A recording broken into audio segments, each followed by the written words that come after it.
दोस्तों नमस्कार। आज मैं आपको भक्त कालिदास की कहानी सुना रहा हूँ। ध्यान से सुनो। जय श्री श्याम। भक्त कालिदास एक ऐसे व्यक्ति थे जिनकी कहानी हमें यह सिखाती है कि सच्चा ज्ञान बाहरी दिखावे में नहीं बल्कि मन की शुद्धता और लगन में होता है।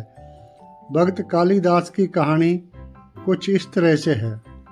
कालिदास का जन्म एक गरीब परिवार में हुआ था। वह बचपन से ही बहुत सीधे साधे और भोले थे। उनमें शिक्षा का कोई विशेष अभाव नहीं था और वे एक मूर्ख व्यक्ति के रूप में जाने जाते थे। उनकी मूर्खता का एक प्रसिद्ध किस्सा यह है कि वे जिस पेड़ की डाली पर बैठे थे उसी को काट रहे थे। यह देखकर लोग उसका मजाक उड़ाते थे और उन्हें मूर्ख कहकर पुकारते थे। उस समय की बात है, एक राजकुमारी थी जिसका नाम विद्योत्तमा था। वह बहुत ही विद्वान और ज्ञानी थी।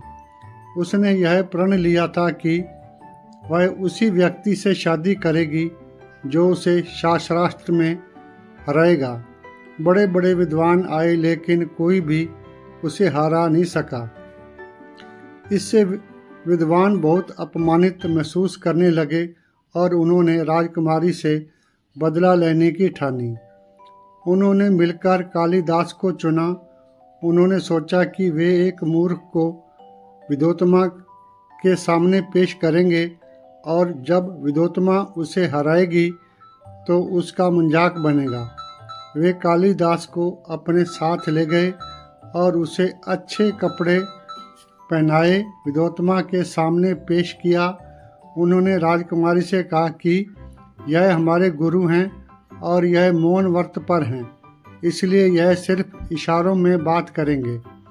विद्योत्तमा ने इशारों में ही शास्त्रार्थ शुरू किया। उसने एक उंगली दिखाई जिसका मतलब था कि ईश्वर एक है।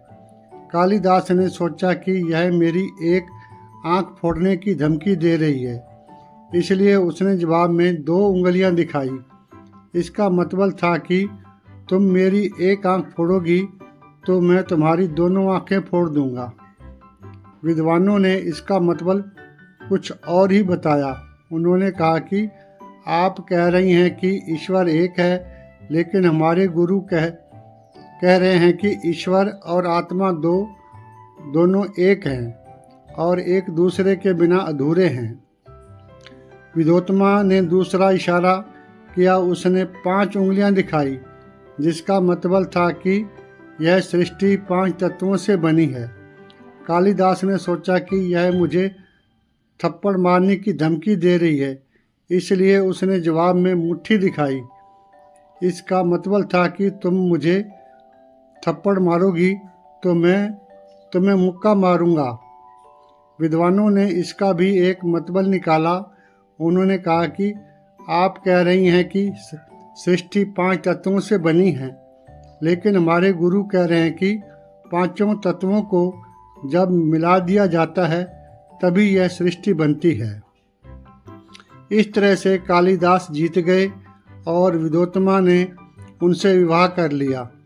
विवाह के बाद विद्योत्तमा को पता चला कि कालिदास एक मूर्ख व्यक्ति है। वह बहुत निराश हुई और उसने कालिदास को अपने घर से निकाल दिया। उसने कहा कि जब तुम एक विद्वान व्यक्ति बन जाओ तभी मेरे पास वापस आना। यह बात कालिदास के दिल को छू गई। वे बहुत दुखी हुए और उन्होंने माँ काली की तपस्या करने का निर्णय लिया। वे देवी के मंदिर में गए और उनकी कठोर तपस्या शुरू कर दी। कालिदास की लगन और सच्ची भक्ति से प्रसन्न होकर माँ काली ने उन्हें दर्शन दिए और उन्हें ज्ञान का वरदान दिया। माँ काली के आशीर्वाद से कालिदास को अद्भुत ज्ञान प्राप्त हुआ। वे संस्कृत के एक महान विद्वान और कवि बन गए। उन्होंने कई अमर रचनाएं लिखी जिनमें अभिज्ञान, शकुंतलम, मेघदूतम और रघुवंशम जैसी महान कृतियां शामिल हैं। उनके द्वारा लिखी गई हर एक रचना में देवी सरस्वती का वास मान जाता है। इस कहानी का निष्कर्ष जी, कालिदास ने अपनी रचनाओं में भगवान राम और शिव की महिमा का गुणगान किया। उन्होंने दिखाया कि सच्ची भक्ति और मेहनत से कोई भी व्यक्ति महान बन सकता है। उनकी कहानी हमें सिखाती है कि सच्चा ज्ञान बाहरी दिखावे या जन्म से नहीं मिलता, बल्कि यह लगन, तपस्या और ईश्वर के प्रति सच्ची भक्ति से प्राप्त होता है। माँ काली जी की जय हो, भक्त कालिदास जी की जय हो। जय श्री श्याम। दोस्तों, ये कहानी आपको अच्छी लगी हो तो लाइक करें और इस प्रकार की और कहानियाँ सुनने के लिए मेरे चैनल को सब्सक्राइब करना न भूलें।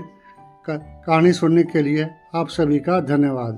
दोस्तों, यदि हमारी वीडियो अच्छी लगी हो तो लाइक करना, कमेंट करना, सब्सक्राइब करना मत भूलना, नोटिफिकेशन बेल दबाना